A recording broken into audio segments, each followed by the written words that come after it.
Saya ada saya ni pula. Dah isi dah semua. Saya Saya hantar PDF dah. PDF. Dulu saya hantar dekat apa Mas Nizam dengan Ustaz Hafiz. Saya hantar dulu. Tak gini nombor.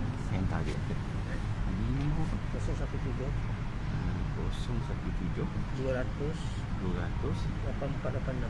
8486 nama dia. Saya majlis dalam Tengku, Pak Tengku. Pak Tengku. Okey, saya Pak Tengku. Terima kasih sama.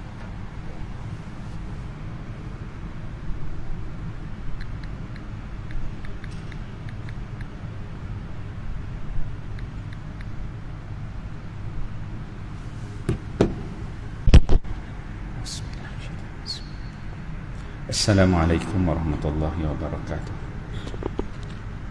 Alhamdulillahi rabbil alamin, wassalatu wassalamu ala asyrafil anbiya'i wal mursalin wa ala alihi wa sahbihi ajma'in. Subhanaka la ilma lana illa ma 'allamtana innaka antal alimul hakim. Wa la haula wa la quwwata illa billahil aliyyil azim. Rabbi ishrah li sadri wa yassiril amri wahlul 'uqdatam min lisani yafqahu qawli. Allahumma 'allimni ma jahiltu wa zakkirni ma nasitu. Amma ba'd. Yang dikasihi tuan-tuan imam, tuan-tuan Bilal, tuan-tuan Siap, pengurusi Masjid Setia Alam, ahli jawatan kuasa masjid, para asatizah, tuan-tuan guru, para alim ulama, muslimin muslimat, hadirin hadirat yang dikasihi Allah sekalian. Alhamdulillah, syukur kita kepada Allah Subhanahu wa taala. Allah memberikan kepada kita kelapangan waktu untuk sama-sama hadir ke masjid ini untuk solat maghrib berjemaah. Seterusnya Allah berikan kepada kita kelapangan waktu lagi untuk duduk sama-sama untuk mendengar ayat-ayat Al-Quran, hadis-hadis Nabi sallallahu alaihi wasallam, mendengar ilmu-ilmu Allah. Moga-moga dengan demikian hati kita semakin tunduk untuk patuh kepada perintah Allah Subhanahu wa taala. Allah menjadikan hati kita semakin bersih, dan dalam waktu yang sama kita ini jadi manusia yang dengan benda-benda yang buruk ni kita tak berapa nak sangat. Benda-benda yang baik tu ada dekat je. Hati tu kalau kita untuk datang solat berjemaah tu tunduk je, nak aja. Kalau benda-benda maksiat tu jadi tak nak aja.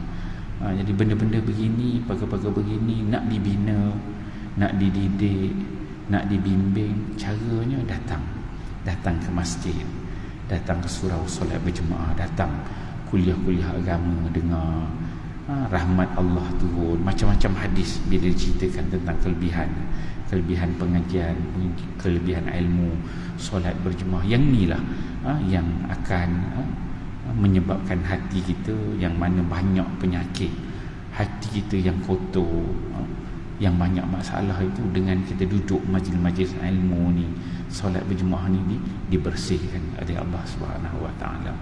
Al-Imam Al-Ghazali salah satu tempat dia menyebutkan bahawa dia mengatakan bahawa hati kita ini, kata Imam Ghazali, dia seperti cermin. Hati kita seperti cermin. Apabila kita melakukan satu dosa, maka di sana akan ada satu titik hitam, satu bintik hitam. Itu satu maksiat yang kita buat. Kalau dua maksiat, datang dua titik hitam. Kalau maksiat yang kita buat tu besar, lagi besar titik hitam yang melekat pada hati kita. Maka Imam Al-Ghazali dia kata, kalau dah banyak maksiat kita buat, macam-macam kita buat maksiat, menyebabkan hati kita itu tadi yang digambarkan oleh Al-Imam Syafi'i sebagai cermin, maka cermin tu daripada yang boleh memantulkan cahaya, dia jadi cermin yang gelap. Bila gelap, dia dah tak ada cahaya dah. Tak ada cahaya, benda gelap. Sepatut cermin, bila kita suluh dengan cahaya, cahaya ialah nur. Nur cahaya. Cahaya ialah hidayah Allah Subhanahu wa taala. Jadi apabila hati yang banyak buat maksiat itu disuluh nak dapatkan cahaya, nak dapatkan kebenaran, maka cahaya itu tak dapat masuk pada cermin, pada hati itu, sebab hati itu dah hitam, dah kotor, dan dia tak boleh nak pantulkan cahaya. Itu gambaran ibarat yang disebut oleh Al-Imam Al-Ghazali. Jadi kita ni dah berumur ni, macam-macam dosa maksiat dah kita buat. Hari ni genap 1 minggu tahun baru kita lah, tahun 2023 ni. Jadi sempena masuk tahun baru ni kita lah masing-masing tuan-tuan ya. Sama-sama, saya pun sama-sama, kita perlu ada dalam diri kita ni azam. Setiap tahun hijrah ke, tahun masihi ke, perlu ada dalam diri kita ni azam. Azam apa? Untuk perbaiki diri kita. Kita ni bukanlah dilahirkan dalam keadaan perfect, sempurna, kan? Tuan-tuan rasa lahir sempurna? Kita tak. Kita ni bukan dilahirkan dalam keadaan sempurna. Ataupun kita ni lahir anak para nabi, kan? Ayah kita ni, mak kita ni para nabi, para awliya. Tak. Kita ni lahir dalam keadaan orang yang biasa. Kemudian dari sudut mula dapat pendidikan pun Allah pening, tak betul. Setup kehidupan kita ni banyak yang tak tepatnya. Disebabkan ialah macam-macam masalah yang kita lalui dalam kehidupan kita. Macam-macam masalah kita ada, masing-masing dengan masalah masing-masing. Yang kehidupan kita itu bukannya keseluruhannya membawa kepada kebaikan. Jadi bila kita masuk tahun baru ni, kena ada dalam diri kita masing-masing, kita perlu ada azam tahun baru. Tahun baru ni kena ada dalam diri kita apa planning kita untuk tahun ini, yang perlu kita baiki, yang perlu kita laksanakan. Mungkin tahun lepas, tahun 2022, kita ada plan beberapa perkara, tengok yang mana yang berjaya kita buat checklist. Yang ni berjaya, ni berjaya, ni berjaya. Tanya air tadi. Terik.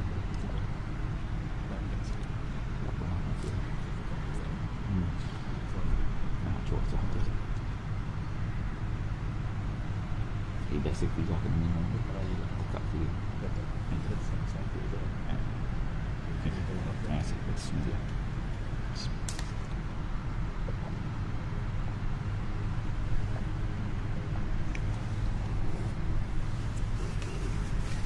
Planning yang kita buat tahun-tahun lepas, tengok kena ada apa yang berjaya kita buat, apa yang tak berjaya kita buat. Dan bila masuk tahun 2023 ni, kena ada checklist pada diri kita masing-masing. Ada checklist. Tahun 2023 ni aku nak buat ni, yang ni aku nak buat, yang ni aku nak buat, yang ni aku nak buat. Dulu tak buat lagi. Contohnya dulu sembahyang sunat tak ada langsung. So kita dah ada dah planning. Okay, tahun 2023 ni kena ada dah sunat qabliyah, ba'diyah kena buat. Tahajud tak boleh ya. Tak boleh sebulan sekali, 2 bulan sekali. Kalau dah biasa tu sebulan sekali, seminggu sekali. Kalau dah boleh seminggu sekali, mungkin selang semalam bangun tahajud. Baca Quran pula bila kita baca. Sehari dulu mungkin hari Jumaat aja baca. Ni tiap-tiap hari cuba dapatkan satu muka, cari waktu, buat plan diri kita masing-masing. Untuk apa? Bekalan kita bertemu dengan Allah Subhanahu Wa Taala. Untuk dunia kita ada plan. Bermula pada kecil ya, kita sekolah rendah, ada nama periksa dia UPSR, Jannah. Sekarang ni tak ada dah. Kemudian naik sekolah menengah, ada PMR, PT3, kan? Kemudian SPM, ada STPM, ada nama dia diploma, kemudian ada degree, sambung belajar, buat master, buat research, buat PhD, kerja pula, naik pangkat, jadi pengarah, jadi pengurus, naik lagi sampai naik jadi Perdana Menteri. Dunia, untuk dunia ada kita plan. Kalau gaji kita bermula 1,000, naik 2,000, 3,000, 4,000, 5,000, 6,000, naik. Kalau kita buat rumah kecil, tahun depan kita tambah itu, tambah ini, buat awning lah, tambah pagar lah, tambah itu, tambah ini, setingkat naik 2 tingkat. Ada planning kita untuk dunia. Dan kita plan, kita merancang. Maka hubungan kita dengan Allah SWT kena ada begitu. Jangan kita dengan dunia ni aja macam-macam kita plan. Itulah, inilah, semua kita nak gaji, nak besar, tiap-tiap tahun nak tambah itu, tambah ini. Tapi untuk kita dengan hubungan Allah SWT tak ada. Kena ada tuan-tuan, diri kita masing-masing. Kita ni tak dilahirkan sempurna, tak perfect, ada kelemahan. So tengok kelemahan diri kita masing-masing. Tak ada orang yang lebih kenal kita melainkan diri kita sendiri. Tengok aku ni ada masalah apa. Ada bergaduh dengan jiran. Tahun lepas ada musuh dekat jiran ni, ada 5 orang. Okey, tahun ni target turun, tinggal 3 orang. 2 orang kita bagi settle kan. Core-team adjust macam mana. Kita ni ada masalah dengan anak-anak, bergaduh dengan anak-anak, bergaduh dengan mak bapak, dengan adik-beradik, dengan saudara mara, dengan pengurusi masjid, dengan ahli jawatan kuasa masjid. Kita settle. Tengok muhasabah balik diri kita, ni tak settle. Kemudian cek balik perangai kita ni. Aku ni ada perangai macam ni. Cek, buat checklist benda-benda buruk yang ada pada kita. Benda baik tak payah bagi tahu, memang okey je benda baik. Sekarang ni problemnya benda salah, benda buruk yang ada pada kita. Aku ni perangai ada ini satu ni buruk, okey. Perangai buruk lagi aku ada nombor 2 ini. Kemudian aku ada perangai buruk lagi yang ni. Kira semua ada berapa? Ada 40 contoh kan. Maka bila kita dah ada tu, okey, yang ni bagaimana aku nak baiki? Yang ni tahun ini cadangnya, dulu aku ni jenis angin satu badan, pantang sikit je angin, sikit je melenting, sikit je terbang, cawan terbang, pinggan terbang, tangan orang marah tu, sampai orang jenis angin satu badan ni dia menggigil tangan dia tu, tangan menggigil. Penyakit tu apa? Sebab hati kita banyak penyakit. Hati kita tu sampai menggigil, tak boleh tahan. Dia dah hati dia tak boleh tahan, dia penyakit. Menggigil. Penyakit tu sebenarnya. Tengok tu penyakit kita. Aku ada penyakit apa ni? So yang tu macam mana kita nak baiki? Yang ni aku nak baiki, ambil tindakan begini. Yang ni kaki gaduh pula, bergaduh dengan itu, bergaduh dengan ini, sikit-sikit angin, gaduh, dia je lah hero, cakap dia je lah yang betul kan. Yang ni apa pula aku buat tindakan nak buat. So kena ada supaya kita ni boleh makin hari, makin tahun, makin bulan kita ni semakin baik untuk bertemu dengan Allah Subhanahu Wa Taala. InsyaAllah pada malam ni kita sambung pengajian kita. Ini kali keempat kuliah saya di sini. 3 kuliah kita yang pertama sini kita membicarakan tentang kitab di balik tabir kematian, karya agung Imam Al-Ghazali. 3 kuliah kita yang lalu kita dah membicarakan tentang pengenalan kepada Imam Al-Ghazali. Kita telah menceritakan bagaimana Al-Imam Al-Ghazali itu melalui fasa kehidupan yang mana dia minta sangat. Apabila kita baca kitab ni, kita faham kita tak lalu, kita tak buat sebagaimana apa yang dia buat. Kelemahan, kesilapan yang dia lalui, dia nak kita baca, kita faham, kita tak buat benda tu. Ini pentingnya. Bila kita mengaji, kita faham tarikh, sirah, bagaimana apa yang berlaku pada Imam Ghazali, apa yang dia buat, dia minta kita faham. Benda yang tak baik itu dia minta kita jauhkan, dan kita dah bincangkan pada kuliah-kuliah kita yang lalu. InsyaAllah pada malam ni baru kita masuk kitab, baru kita habis tentang biodata Imam Al-Ghazali. Malam ni kita masuk pada kitab, kita menggunakan kitab Di Balik Tabir Kematian, karya Imam Al-Ghazali, yang mana kitab ni membicarakan tentang sakaratul maut, seksa kubur, huru-hara kiamat, padang mahsyar, syurga, neraka, serta luasnya rahmat Allah Subhanahu Wa Taala. Jadi kitab yang ada pada saya ni pustaka Al-Ihsan terbitan. Jadi kalau tuan minat, dia ni ada dekat Shopee, type aja Di Balik Tabir Kematian. Menarik kitab ni. Dan kitab ni ada lebih kurang dalam 350 muka surat. Dia ada 2 bahagian. Bahagian pertama dia menceritakan tentang sebelum kita mati, preparation untuk mati, itu bahagian yang pertama. Kemudian bahagian yang kedua, dalam 230 ke atas, dia membicarakan tentang selepas kematian. Yang mana kitab ni merupakan saduran daripada kitab Ihya Ulumuddin, yang ambil sebahagian daripadanya, yang pengarang disusunkan ni, iaitu Zikru Al-Maut wa ma ba'dahu. Itu tajuk asal di dalam Ihya Ulumuddin. Okey, kita masuk kepada kata pengantar ni. Yang mula ni kita tengok apa kata pengantar oleh pengarang ni. Kata Segala puji hanya milik Allah yang dengan kematian, iaitu al-maut. Al-maut itu kematian. Dia memukul leher penzalim, mematahkan punggung para penguasa dan menghentikan angan-angan para kaisar, iaitu maharaja.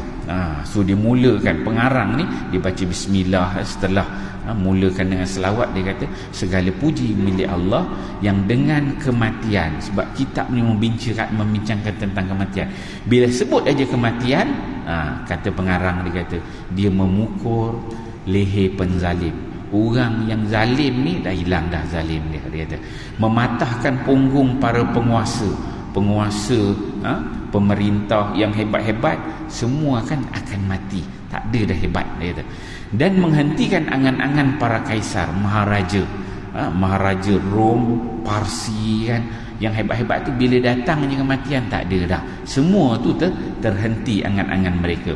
Mereka itulah orang-orang yang hatinya selalu enggan mengingat kematian, sampai datanglah kepada mereka janji yang nyata, lalu Allah mengembalikan mereka kepada kehidupan semula.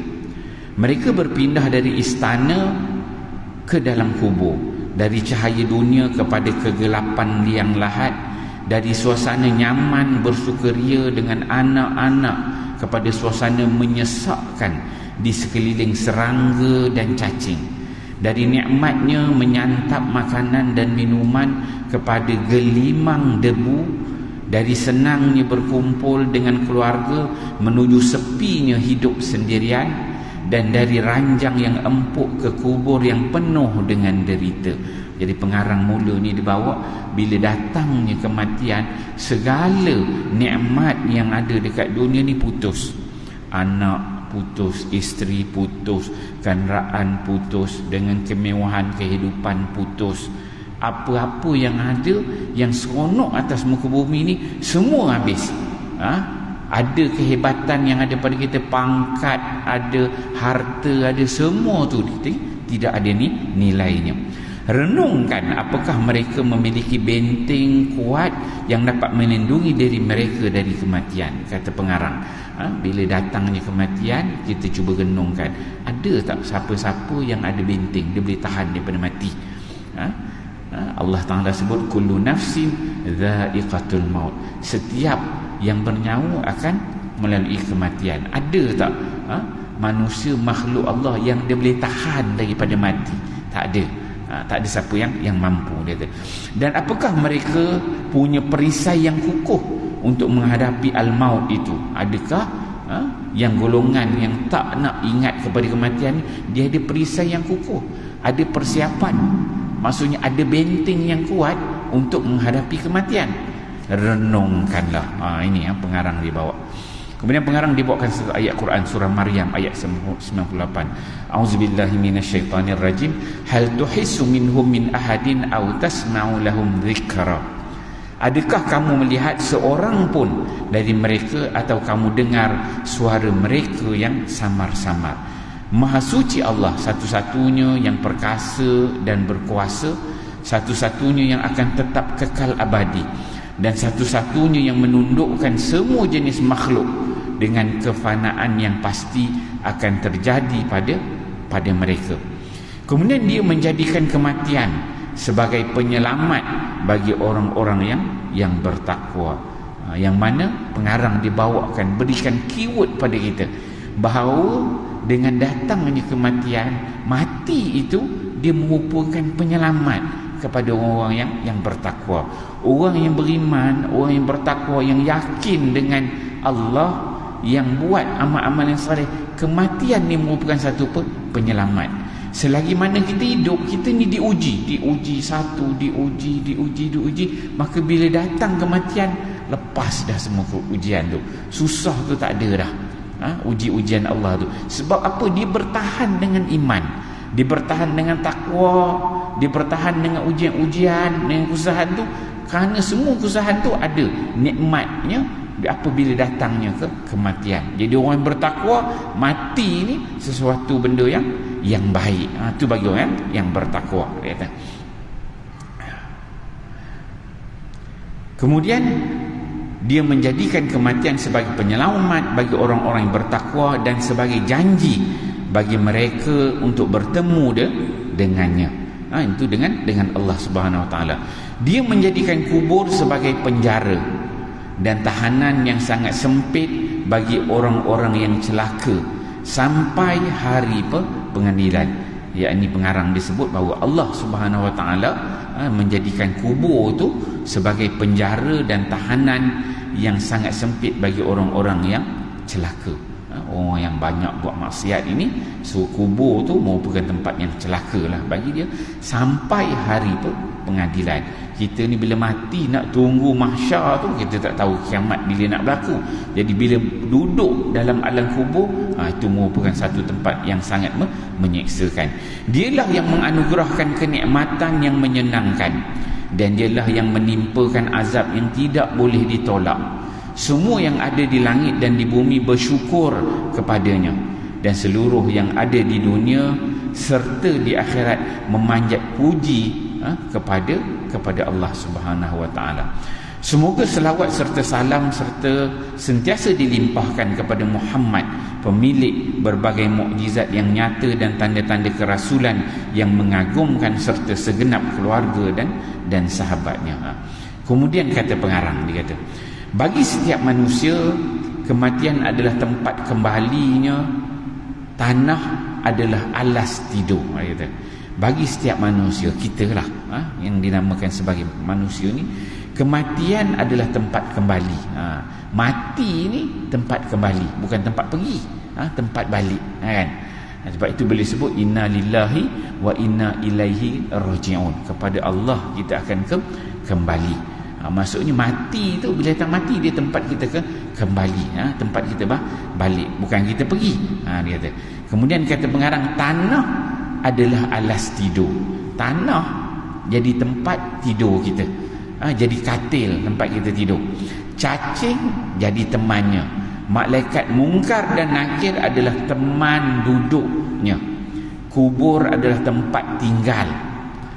Perut bumi adalah tempat menetapnya, dan kiamat adalah saat yang ditunggunya. Jadi bila kita mati masuk dalam kubur, yang keliling apa ada keliling kubur tu dah jadi teman dah.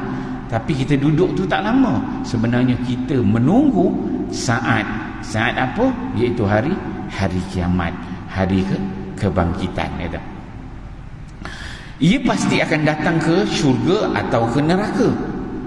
Mahu tidak mahu, ia harus memikirkan tentang kematian, mengingatnya, bersiap diri untuk menghadapinya. So kata pengarang ini, dekat mukadimah ni, dia kata kita ni sebagai manusia, boleh tak boleh kita akan lalui ke kematian. Maka kita perlu ingat dan kita perlu buat persiapan untuk menghadapinya, merenungkannya, mencurahkan perhatian kepada kematian itu, fokus kepadanya dan menunggunya. Jadi mati ni benda yang perlu ditunggu.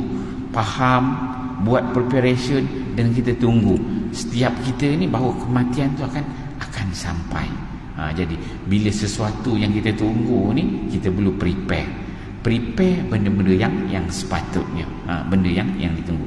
Ia mesti menganggap dirinya termasuk orang-orang yang mati dan melihatnya berada di tengah-tengah para penghuni kubur. So pengarang ni dia bawakan pendekatan, dia kata bila kita ni dengan kematian kena ada dalam diri kita ni, kita menganggap diri ni termasuk orang-orang yang mati dan melihatnya berada di tengah-tengah para penghuni kubur. Macam mana kita nak faham?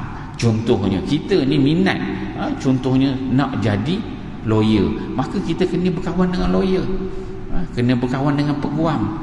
Kalau kita ni minat nak jadi doktor perubatan, maka kita kena tahu doktor ni bagaimana kehidupannya, bagaimana cara dia hidup, apa yang dia buat seharian. Maka benda tu kita lazimi, kita buat preparation. Oh begini kehidupan, menyebabkan kita gembira, kena seronok, kena ada bersangka baik untuk pergi ke arah itu. Begitu dah juga ke kematian. Maka dengan kematian tu kita kena sediakan diri kita ni duduk, rasakan diri itu duduk tempat orang-orang yang mati. Bagaimana? Rasakan diri kita ni bahawa kita ni berada di tengah-tengah penghuni kubur. apa yang perlu ada. So kita akan buat preparation untuk itu. Segala sesuatu yang akan datang itu sudah dekat, dan yang masih jauh ialah sesuatu yang tidak akan datang. Rasulullah sallallahu alaihi wasallam bersabda, al-kayyisu man dana nafsahu wa amila lima ba'dal maut. Kata Nabi sallallahu alaihi wasallam, kata orang yang pintar, orang yang cerdik, orang yang pandai adalah orang yang selalu memuliakan dirinya dan beramal demi kepentingan hidup sesudah mati. Ini sabda Nabi sallallahu alaihi wasallam. Nabi nak sebutkan pada kita, orang yang cerdik itu siapa dia? Orang yang cerdik, orang yang pandai. Orang cerdik yang pandai ni bukannya kita katakan orang yang belajar tinggi-tinggi, itu je orang cerdik, kan? Tapi nilai cerdik yang disebutkan oleh Nabi, orang yang cerdik orang yang macam mana? Mandana nafsahu wa amila lima ba'dal maut. Orang yang cerdik dari sudut pandang Nabi, dari sudut pandang Islam, orang yang macam mana? Adalah orang yang selalu memuliakan dirinya. Dana nafsahu, dia rendahkan diri dia, dia muliakan diri dia. Bagaimana cara dia muliakan diri dia? Wa amila lima ba'dal maut. Dia sediakan amal-amal, dia sediakan ibadat-ibadat untuk kepentingan hidup selepas mati. Itu orang yang cerdik dari sudut pandang Nabi. Bukan orang yang cerdik yang jadi doktor, jadi profesor, jadi pilot, jadi lawyer. Tak. Yang orang yang cerdik, kata Nabi, yang dia prepare diri dia, dia buat persiapan diri dia untuk amalan-amalan selepas mati. Itu orang yang cerdik. Kita ni salah kita memahami cerdik. Cerdik orang yang pandai, kita rasakan dia cerdik. Orang yang gaji besar puluh-puluh ribu, itu kata, oh ini cerdik, mesti gaji dia besar. Jadi kontraktor, jadi lawyer, jadi pilot, gaji puluh-puluh ribu, jadi konsultan, jadi menteri-menteri besar, banyak duit, macam-macam projek dia ada, kan? Kita rasa itu orang cerdik pandai. Tak. Sudut pandang Nabi ni, dia adil. Nabi melihat cerdik itu adil. Maksudnya otak yang cerdik pun boleh jadi cerdik, kalau otak tak cerdik pun sama nilai. Yang nilai yang diletakkan oleh Nabi itu, yang cerdik ialah yang amila lima ba'dal maut, orang yang prepare diri dia untuk selepas kematian, buat ibadat yang banyak, buat amal yang banyak. Ini orang yang cerdik. Tak kisahlah dia kerja apa sekalipun, bermula daripada setinggi-tinggi pangkat, dia ni raja ke, sultan ke, menteri, sampai serendah-rendah pekerjaan, kerja duk angkat sampah ke, sapu sampah ke, apa-apa kerja paling rendah, semuanya nilainya sama di sini. Nabi sallallahu alaihi wasallam nak kata cerdik kalau dia prepare diri dia dengan amalan-amalan untuk selepas mati, maka dia orang yang cerdik. Itu sudut pandang Nabi. Jadi bila kita faham hadis ni, kita renung, kita tadabbur, kita dengar, fikir diri kita ni masing-masing. Agak-agak kita selama hari ni cerdik tak? Gitu kan. Kita menilai itu, cara kita faham agama, cara kita menilai itu, maka dia akan membina pemikiran kita yang baik. Barulah kita nampak dunia nampak sementara, akhirat tu baru kita nampak besarnya nilai di sana. Okey. Kata pengarang, tidaklah mudah untuk mempersiapkan diri menghadapi sesuatu kecuali dengan terus mengingatinya dalam hati. Dan juga tidaklah mudah untuk terus dapat mengingat sesuatu kecuali kita juga tekun mendengarkan hal-hal yang dapat mengingatkannya serta memperhatikan hal-hal yang dapat menggugatnya. Kata pengarang, dia kata bukan satu benda yang mudah, dia kata, untuk siapkan diri ini menghadapi sesuatu, melainkan dia kata kita kena selalu benda tu ada dalam hati kita. Tentang kematian, amal ibadat, benda tu kena ada sentiasa dalam hati, selalu kita ingat. Kemudian kita pula tekun, rajin dengar hal-hal tentang kematian, maka menyebabkan kita selalu ingat kepada kematian. Dia kata kita harus selalu memikirkan soal kematian yang mengawali proses kematian, dan kehidupan setelah mati, serta hal ehwal akhirat, hari kiamat, syurga dan neraka. Setiap Muslim, mahu tidak mahu, harus sentiasa mengingat, memikir dan merenungkan agar dapat mendorong diri untuk melakukan persiapan menghadapi kematian tersebut. So dekat mukadimah ni, dia sebutkan pada kita bahawa sebagai orang Muslim ni, kita nak ke tak nak, kita kena ada, nak kena buat, kena bagi ingat, lepas itu kena fikirkan, itu renung, tadabbur, yang mana bila kita ada sifat mengingat, kita ada sifat memikir, kita ada sifat nak renungkan tentang kematian, semua tiga elemen ini dia akan apa kesan dia? Dia akan menghadirkan diri pada kita, menyebabkan kita ada dorongan, mendorong diri kita untuk melakukan persiapan, preparation untuk menghadapi kematian tersebut. Tuan-tuan, bila kita nak pergi musafir, nak pergi berjalan, contohnya dari sini nak pergi mana? Nak pergi Turki lah kata senang. Bila kita nak pergi lagi berapa bulan? Kita nak pergi lagi 4 bulan contoh. Nak pergi Turki. Apa perlu kita buat? Bukan boleh tunggu 4 bulan kita pergi. Tak.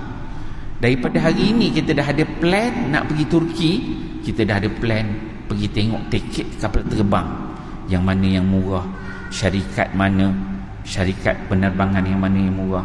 Kemudian kita tengok bila landing besok nak naik bas apa, nak jalan. Kita tengok nak pergi tempat-tempat kita nak pergi, dekat Istanbul ke, dekat Bursa ke, tempat-tempat yang kita nak pergi satu-satu tu kita kena tengok berapa kosnya, berapa bajet yang perlu kita ada, preparation yang perlu kita buat, makanan kita nak pergi berapa hari, makanan perlu prepare berapa banyak, makan pagi, tengah hari, petang, hari pertama, hari kedua, hari ketiga. So untuk musafir kita itu kita dah ada perancangan. Maka itu yang dibawakan pada mukadimah ni, ingat, fikir, renung, maka dia akan menghasilkan kita, mendorong kita untuk buat preparation, persiapan untuk menghadapi kematian. So semua apa yang kita lalui, dia perlu lalui perkara yang sama. Kemudian kata pengarang, perjalanan ke akhirat sungguh sudah dekat dan usia pun hanya tinggal sedikit, kata. Namun banyak manusia yang masih lalai darinya. Jadi setahun kita masuk tahun ni, tahun 2023 ni, umur kita semakin pendek, bukan semakin panjang. Kata tahun baru ni rasa umur semakin panjang, tak. Umur kita semakin pendek, kan? Semakin pendek, semakin hampir kita kepada kematian. Dia kata. Kemudian pengarang dibawakan dalil daripada surah Al-Anbiya ayat yang pertama, iqtaraba lin-nasi hisabuhum wa hum fi ghaflatin mu'ridun. Maksudnya telah dekat kepada manusia hari menghisap segala amalan mereka, sedang mereka berada dalam kelalaian lagi berpaling. Surah Al-Anbiya ayat yang pertama. Dia kata, maksudnya telah dekat kepada manusia hari hisap kita ni, semakin hari semakin dekat dengan hari hisap, hari kiamat, yang mana akan menghisap amalan kita, sedangkan wahum fi ghaflatin mu'ridun, sedangkan mereka berada dalam kelalaian lagi berpaling. Ini sifat manusia. Habis mukadimah yang dibawakan oleh pengarang sebagai satu lantaran awal kepada kitab ini, Dzikrul Maut wa ma ba'da. Okey, kita masuk bab yang pertama. Tajuk besar dia, kematian dan dorongan untuk selalu mengingatnya. Ini tajuk yang pertama, kematian dan dorongan untuk selalu mengingatnya, kata pengarang.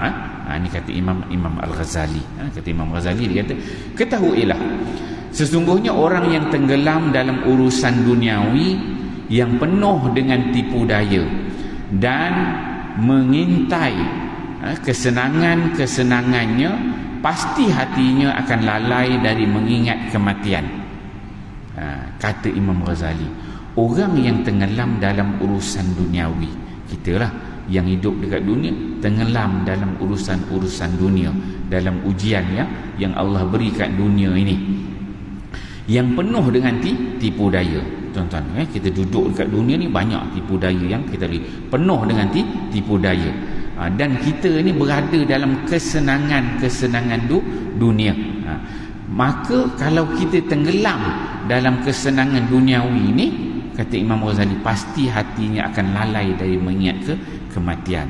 Contoh, kita ada satu kereta yang cukup hebat, cukup besar, seronok dengan kereta tu, jalan sana jalan sini kan, ke depan dah, ke belakang, pergi negeri sana negeri sini, jalan seronok dengan kereta. Kalau kita ni pula ada jet peribadi, ada pilot sendiri, seronok kan. Dengan kesenangan ni ada rasa nak pergi London jap, bagi tahu kita ni pilot, besok pergi London jap. Kita ni ada kenderaan yang hebat sedemikian, pagi naik kapal terbang, pergi sana pergi sini kan. Jadi kesenangan duniawi itu akan menyebabkan kita lalai dari mengingat kematian.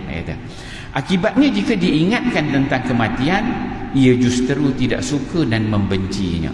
Kita yang jenis kalau yang Allah berikan nikmat dunia yang banyak ni, kesenangan ni, bila cerita tentang kematian, Allah, ini cerita tentang mati ni bagi orang lain lah, kita tak nak dengar kan. Dia tak suka nak dengar satu. Dan bila cerita tentang kematian ni, dia membenci. Apa cerita bab mati ni, orang dunia ni kena fikir, kita kena maju, move forward, dia kata kan. Kena, untuk dunia ni kita kena fikir lagi apa lagi boleh buat. Sebab duduk dalam kesenangan, cerita bab mati ni alah boring, tension, alah bab mati, stres dengar ni, tidak menggembirakan. Sedangkan itu yang akan kita lalui. Ini kata pengarang Imam Ghazali. Mereka itulah orang-orang yang ditegur dalam firman Allah. Orang jenis macam ini, kata pengarang, ditegur oleh Allah. Apa yang Allah tegur? Ni bawakan pada surah Al-Jumu'ah ayat yang ke-8. Pengarang dibawakan dalil, qul innal mautal ladzi tafirruna minhu fa innahu mulaqikum summa turadduna ila alimil ghaibi wasyahadah fayunabbiukum bima kuntum ta'malun. Ditegur oleh Allah. Apa yang Allah tegur jenis manusia macam ini? Allah Ta'ala kata, katakanlah wahai Muhammad, kata, sesungguhnya maut yang kamu lari darinya itu pasti akan mendapati kamu. Lalu kamu semua akan dikembalikan kepada yang maha mengetahui segala yang gaib dan yang nyata. Kemudian dia, yakni Allah, akan memberitahukan kepada kamu apa-apa yang kamu nak lakukan. Qul innal mautal ladzi tafirru. Kamu wahai Muhammad ceritakan pada mereka, orang-orang yang ada penyakit dalam hatinya, dalam dirinya, yang bencikan tentang kematian, yang tak suka dengar bab mati ni, cerita wahai Muhammad, kamu cerita pada mereka yang tak nak dengar ni. Cerita pada mereka apa?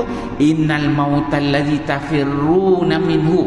Sesungguhnya mati yang kamu tak nak dengar, yang kamu tak nak dengar, yang kamu benci itu, yang kamu lari daripadanya, fa innahu mulaqikum. Mati itu akan datang jumpa kamu. Summa turadduna ila alimul ghaibi wasyahadah. Kemudian kamu akan dikembalikan kepada Tuhan yang mengetahui benda-benda yang gaib dan juga benda-benda yang nyata. Fayunabbiukum bima kuntum ta'malun. Yang mana akhirnya Allah akan ceritakan, sebutkan pada kamu apa amalan-amalan kamu yang kamu lakukan. Itu ayat.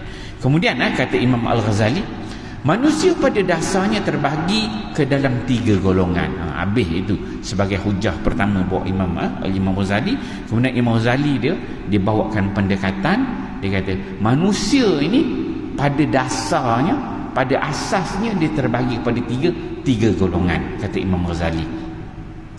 Dia kata yang pertama, ada yang tenggelam dalam urusan duniawi. Itu yang pertama, ada tenggelam dalam urusan duniawi pertama.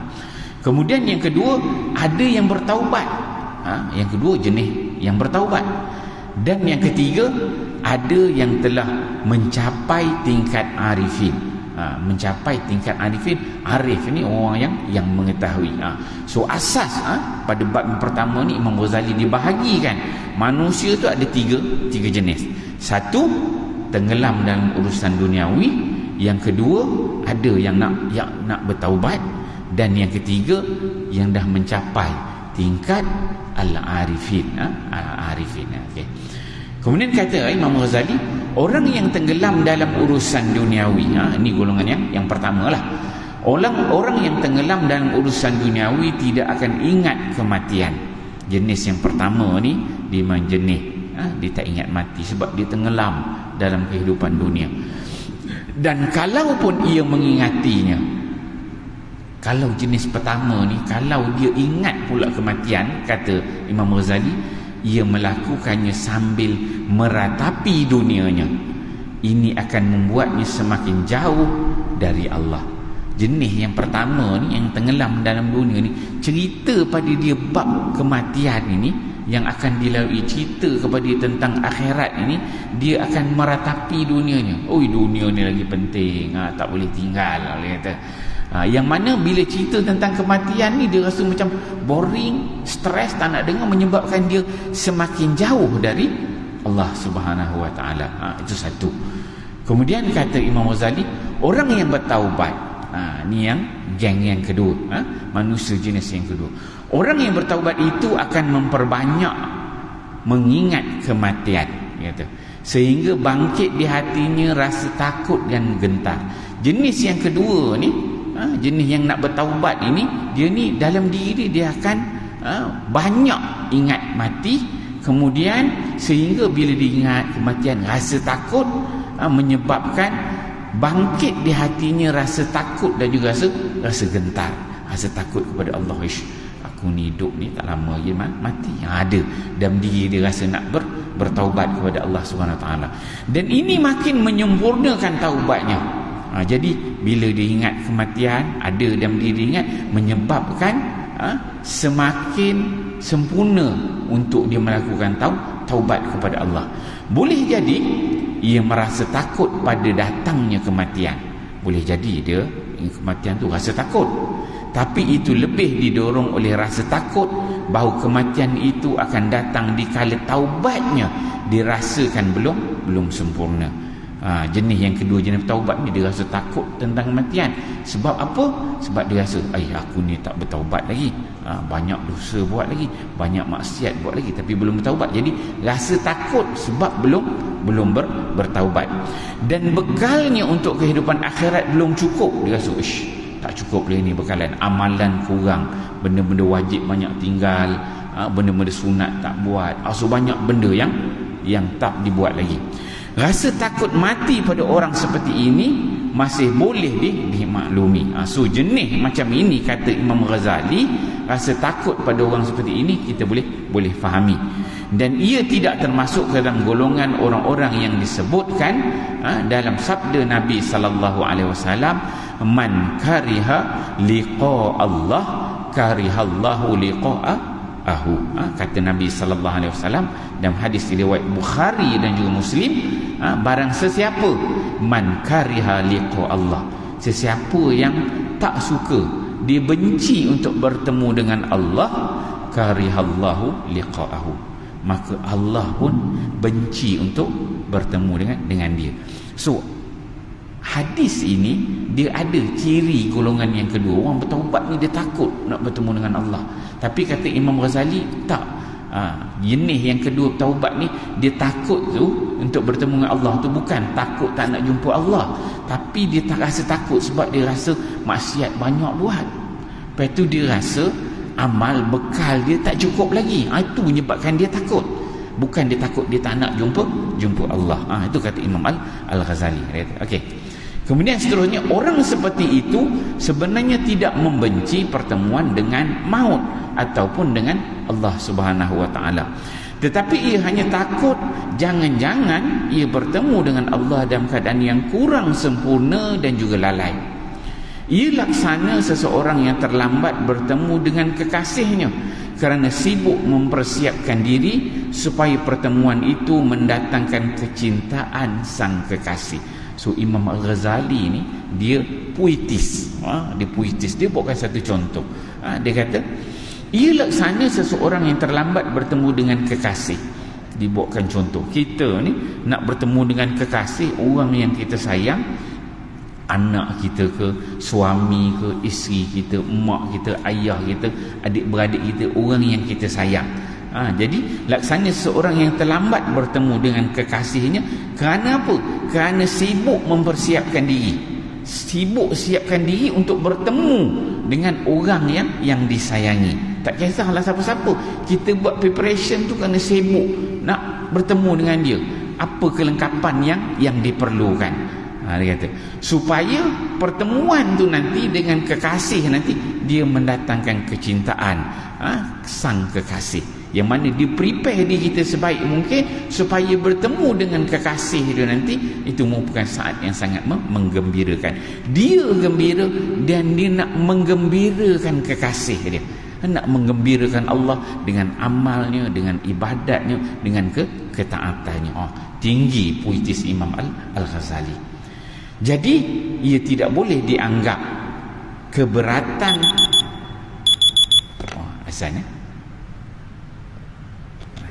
kita beri laluan azan.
Muslimin muslimat hadirin hadirat yang kasih sekalian, kita habiskan perenggan ni.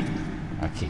Kita masih membicarakan golongan yang kedua yang disebut oleh Imam Al-Ghazali, iaitu golongan yang nak bertaubat. Dia kata disebutkan sini ada hadis yang mengatakan man kariha liqa Allah karihallahu liqa'ahu. Jadi hadis ini tak termasuk golongan yang kedua. Mereka ni bukan golongan yang benci untuk bertemu dengan Allah, tapi sebenarnya dia merasakan diri dia tak ada preparation.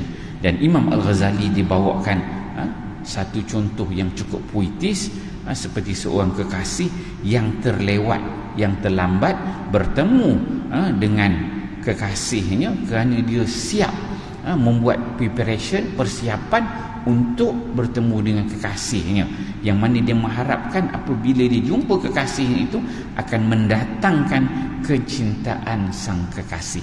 Dia buat preparation supaya nanti bila dia jumpa dengan kekasih dia lagi seronok, lagi suka dengan pakaiannya, dengan cantik, dengan rupanya, dengan bedak, dengan minyak wangi. Itu menyebabkan dia lewat. Begitulah golongan yang kedua. Jadi golongan orang yang bertaubat, dia prepare diri dia dengan amal ibadat, dengan taat perintah Allah, semua tu supaya itu bekal bertemu dengan Allah Subhanahu Wa Taala. Kemudian kata Imam Al-Ghazali, ciri khas orang yang bertaubat ialah fokus pada persiapan pertemuan dengan Rabbnya. Jenis manusia yang kedua ni, kata Imam Ghazali, ciri khas dia, khususnya golongan yang kedua, ialah kerana dia membuat persiapan untuk bertemu dengan Rabbnya, dengan Tuhannya. So golongan yang kedua ni dia memang ada persiapan yang khusus untuk bertemu dengan Tuhan. Ini ciri yang dapat dikenal pasti. Dan mengurangi perhatian kepada hal-hal lain. Urusan-urusan lain tu dia tak ambil berat sangat. Tetapi yang membuatkan dia ni ada persiapan untuk bertemu dengan Tuhannya, dia akan ada. Kita lah tuan-tuan yang datang ni, kuliah kita ni, semua kita ni termasuk golongan yang kedua. Duduk dalam ni, dengar kuliah, dengar ceramah ni, bukan apa, kita nak prepare diri kita lah, sebab rasa tak lama lagi dah, kan? Umur ni dah ujung dah, makin lama makin pendek, bukan makin panjang. Jadi kita ni masuk golongan yang nak bertaubat, kan? Ada sebenarnya boleh pergi, nak pergi lotus boleh lepas maghrib, pergi beli barang, jalan, kan, minum boleh. Tapi kita buat keputusan duduk kat sini dengan kuliah, so kita masuk golongan yang kedua, dia tu. Kalau tidak begitu, bererti ia termasuk orang yang tenggelam dalam urusan duniawi semata-mata. Kata Imam Ghazali, kalaulah tidak begitu, kalau dalam diri kita ni tak ada sifat nak bertaubat, maka ia termasuk orang yang tenggelam dalam urusan duniawi semata-mata. Kalau tak ada perasaan nak bertaubat, kita ni hanyalah termasuk golongan yang nakkan kepada dunia sahaja, yang mana disebutkan oleh Imam Al-Ghazali tadi ialah golongan yang pertama. Okey, kita berhenti kat situ dulu, muka surat 5, perenggan yang atas tu. Jadi apa yang dapat kita fahami pada kuliah kita pada malam ni, kita membicarakan tentang bab yang pertama, bab pengantar, bab yang pertama. Dan dalam bab yang pertama ni, Imam Al-Ghazali dia membahagikan manusia ni asasnya, dasarnya kepada tiga golongan. Satu, kata Imam Ghazali, yang tenggelam dalam duniawi. Yang kedua, golongan yang bertaubat. Dan yang ketiga ialah golongan al-arifin. Dan kita bahas pada malam ni, kita dah sebut golongan yang pertama, duniawi itu dia tenggelam dengan dunia, cerita bab mati dia tak nak dengar, dia benci dan dia tak nak. Itu satu, kata Imam Ghazali. Kemudian kita bahaskan bab yang golongan yang kedua, golongan yang bertaubat. Golongan yang bertaubat ni dia rasa diri dia banyak dosa, banyak salah, banyak silap, banyak buat maksiat, takut nak jumpa Allah. Kata Imam Ghazali, tapi takut itu dia tak termasuk dalam yang dikatakan oleh Nabi, man kariha liqa Allah karihallahu liqa'ahu. Siapa yang benci bertemu dengan Allah, Allah juga benci untuk bertemu dia. Bukan golongan itu, kata Imam Ghazali. Tapi sebenarnya kerana kita rasakan diri kita ni banyak buat salah, banyak buat silap, preparation tak ada lagi, maka Imam Ghazali dia bawakan contoh seorang kekasih yang nak bertemu dengan kekasihnya. Seseorang yang nak bertemu dengan kekasihnya, maka dia buat preparation. Itulah umpama kita buat preparation untuk bertemu dengan kekasih. Kita buat pakai baju cantik, pakai wangi-wangian, bawa barang-barang, bawa bunga, bawa bekalan untuk bertemu. Supaya apa, kata Imam Ghazali, kita jumpa dengan kekasih kita seronok sangat dengan apa yang kita bawa. Itulah kita, golongan yang nak bertaubat, bekalan yang kita buat supaya kita bertemu dengan Allah Subhanahu Wa Taala. Allah Taala seronok tengok, bersusah payah kita prepare diri buat amal itu, buat amal ini, ibadat itu, ibadat ini. Itulah kita golongan yang kedua. Dan insya-Allah kuliah kita yang akan datang, kita akan bicarakan golongan yang ketiga yang disebut oleh Imam Al-Ghazali sebagai golongan Al-Arifin, insya-Allah. A'udzubillahi minasyaitonir rajim. Bismillahirrahmanirrahim. Alhamdulillahirabbil alamin wassalatu wassalamu ala asyrafil anbiya'i wal mursalin wa ala alihi washabbihi ajmain. Allahumma ij'al jam'ana hadza jam'an marhuma wa tafarruqna min ba'dihi tafarruqan ma'suma wa la taj'al lahumma fina wala ma'ana wala may yattabi'una syaqiyyan wala matruda wala mahruma birahmatika ya arhamar rahimin. Rabbana atina fid dunya hasanah wa fil akhirati hasanah wa qina adzabannar. Wa sallallahu ala sayyidina Muhammad wa ala alihi wasallam walhamdulillahi rabbil alamin. Assalamualaikum warahmatullahi wabarakatuh.